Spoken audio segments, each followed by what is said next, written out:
غیر مسلموں کو خانہ کعبہ اور مکۃ المکرمہ اور مدینہ منورہ اور روضہ رسول پر جانے کی اجازت نہیں ہوتی تھی۔ بسم اللہ الرحمن الرحیم، لاکھوں کروڑوں درود و سلام نبی کریم صلی اللہ علیہ وآلہ وسلم پر۔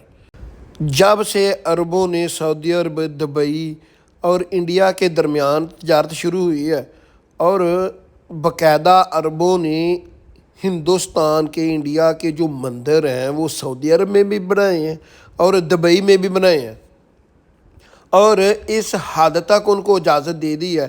اس سے پہلے وہ نہ مکۃ المکرمہ میں جا سکتے تھے، نہ مدینہ منورہ میں، اور نہ روضہ رسول پر۔ اب غیر مسلم پلیت، ان کو ادب کا ہی نہیں پتہ، ان کو وہ جو ہے ہی پلیت ہیں۔ قرآن نے کہہ دیا ہے کہ یہ تمہارے دوست نہیں ہیں، واضح کر دیا ہے، اور کہہ دیا ہے کہ جو ان کے ساتھ دوستی رکھے گا وہ ان کے ساتھ ہی شمار ہوگا۔ وہ روضہ رسول پر گئے ہیں اور وہاں پر تصاویریں کھینچ رہے ہیں اور اپلوڈ کر رہے ہیں کہ ہم یہاں پر بھی ان کے سب سے پیارے پیغمبر نبی صلی اللہ علیہ وآلہ وسلم کے روضہ اطہر تک پہنچ چکے ہیں۔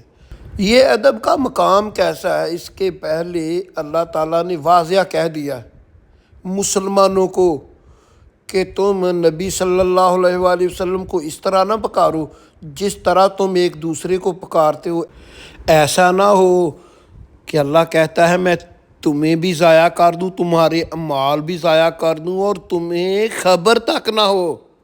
عربوں کے انہی کاموں کی وجہ سے ڈاکٹر سرار احمد صاحب پہلے کہہ چکے ہیں کہ اللہ کا عذاب ان پر آنے والا ہے۔